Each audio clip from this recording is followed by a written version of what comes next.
Dia dedicado à reforma da Previdência. O vice-presidente da República, Hamilton Mourão, disse que o presidente Jair Bolsonaro defende idades diferentes para homens e mulheres se aposentarem e que o ministro da Economia, Paulo Guedes, idades iguais.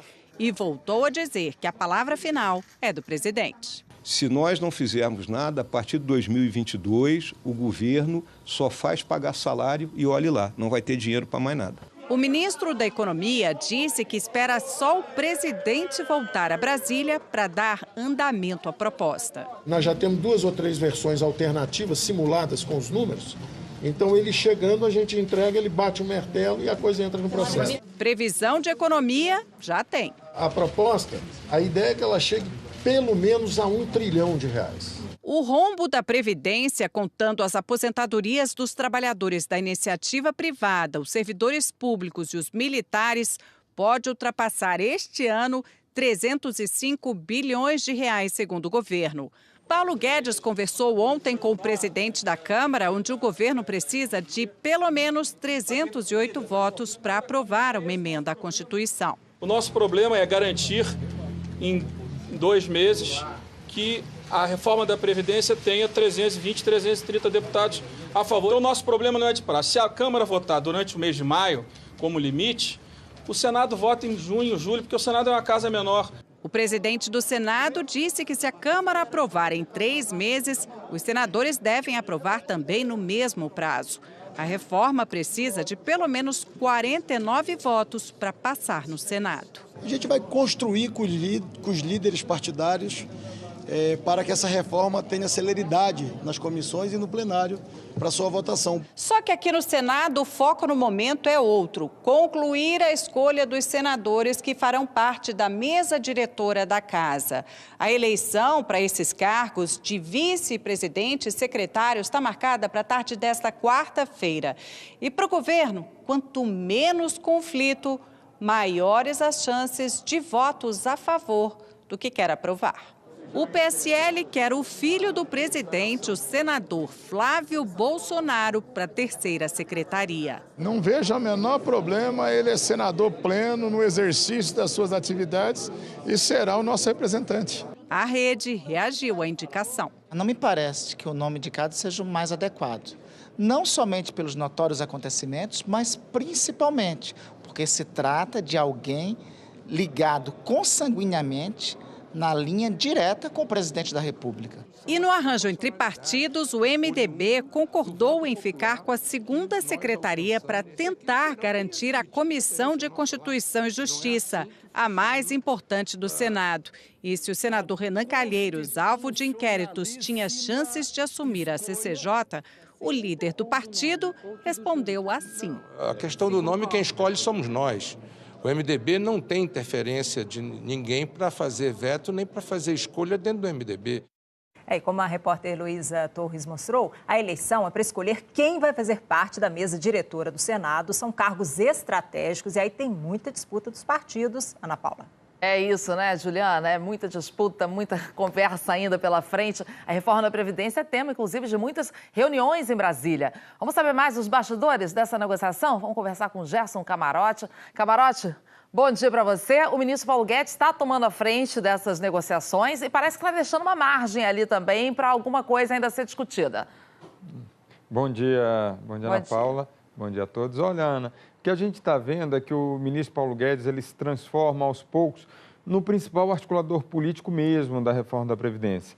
Ele tem conversado com integrantes do Judiciário, inclusive com o presidente do Supremo, Dias Toffoli, agora conversando também com os integrantes do Congresso Nacional, inclusive com o presidente da Câmara, Rodrigo Maia, o presidente do Senado, também, o Davi Alcolumbre. O que a gente está vendo? Ele está pegando protagonismo dessa reforma da Previdência, porque ele já vinha, desde a época da transição, eu diria mais, desde a época da campanha, fazendo uma articulação política da reforma da Previdência junto aos mercados e ao Congresso Nacional. Então, isso é um trunfo. Agora, é lógico, quando você apresenta, você tem uma espécie, e fica muito claro na equipe econômica, uma espécie de gordura, uma gordura para queimar. Uma gordura, primeiro, para ser discutida no governo. Ou seja, a ideia é apresentar um texto com com a possibilidade de ter um efeito fiscal poderoso, mas já com a possibilidade também de ter uma espécie de negociação, como a gente viu, uma reação de alguns integrantes do governo, já alertando que o presidente Jair Bolsonaro não aceita igualar a idade mínima para mulheres e homens. A outra questão que a gente vê é que essa gordura, depois de ser queimada um pouco dentro do governo, também terá que ter espaço para negociação no Congresso Nacional. Por isso, se fala, lógico, num efeito fiscal muito contundente logo no início, mas com possibilidade de negociação, porque aí chega a realidade do Congresso Nacional. Ana. Mas para ter essa votação da reforma da Previdência, o Congresso precisa ter foco, né? Não pode ali também desviar a atenção para outros projetos, inclusive projetos de grande porte também, que vão ter que entrar em pauta no Congresso. Ah, sim, Ana, eu tenho percebido isso, o próprio governo está muito preocupado.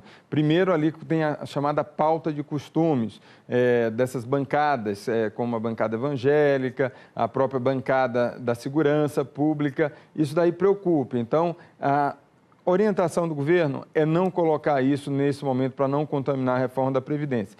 E tem mais, ontem mesmo, na Globo News, o presidente do Senado, Davi Alcolumbre, deixou claro que se colocar a reforma da Previdência ao mesmo tempo dessa pauta de combate à corrupção do ministro Sérgio Moro e também de combate à criminalidade, muito provavelmente uma vai andar na frente da outra. E a prioridade, que fica claro nas palavras do presidente Davi Alcolumbre, prioridade é a reforma da Previdência. E por que isso? Porque você tem não só um excesso, pode ter ali na avaliação um excesso ali de pautas e que isso pode tirar o foco da reforma da Previdência, mas é importante a gente falar também, Ana, você tem uma bancada de investigados, não só pela Lava Jato, como também em outras investigações. E essa bancada dos investigados vai resistir no primeiro momento à pauta do Moro, então todo mundo querendo foco na reforma da Previdência. Ana. Verdade. Obrigada, Camarote. Até mais. E o estado de saúde do presidente Jair Bolsonaro melhorou. Ele se recupera sem dor e sem febre da terceira cirurgia no intestino. O presidente segue lá internado em São Paulo. Roberto Kovalik aqui para contar para a gente esses detalhes. Oi, Kovalik, bom dia. Olha, Ana, os antibióticos fizeram efeito. Um bom dia para você e para todos. O boletim médico divulgado ontem pela equipe médica informa que o presidente Jair Bolsonaro, inclusive, voltou a ingerir líquidos por via oral. Os médicos afirmaram ainda que os exames e o funcionamento do intestino dele também melhoraram. Segundo o boletim, houve uma redução da quantidade de líquido no abdômen e o presidente continua com o dreno e tomando antibióticos. Bolsonaro voltou a ingerir líquidos por via oral. Por enquanto, só água e em pouca quantidade. Mas para os médicos, o fato de não ter provocado náusea nem desconforto abdominal mostra que a cicatrização do intestino está evoluindo bem. O presidente permanece internado na unidade semi-intensiva e fazendo fisioterapia. Ele ainda não foi liberado para receber as visitas de ministros ou para voltar a usar o escritório da presidência que foi montado aqui no hospital. E a equipe médica ainda não definiu a data da alta dele. Não foi permitido que ele saísse do quarto para caminhar. Então, as atividades físicas dele estão adstritas à bicicleta ergométrica e atividades isométricas. Passado essa fase da administração do antibiótico, naturalmente o conjunto de informações vai determinar aos médicos a decisão do quando e do como o presidente vai receber esta alta. Agora há pouco foi divulgada a agenda oficial do presidente, confirmando que ele não tem compromissos oficiais nesta quarta-feira. Ana Paula.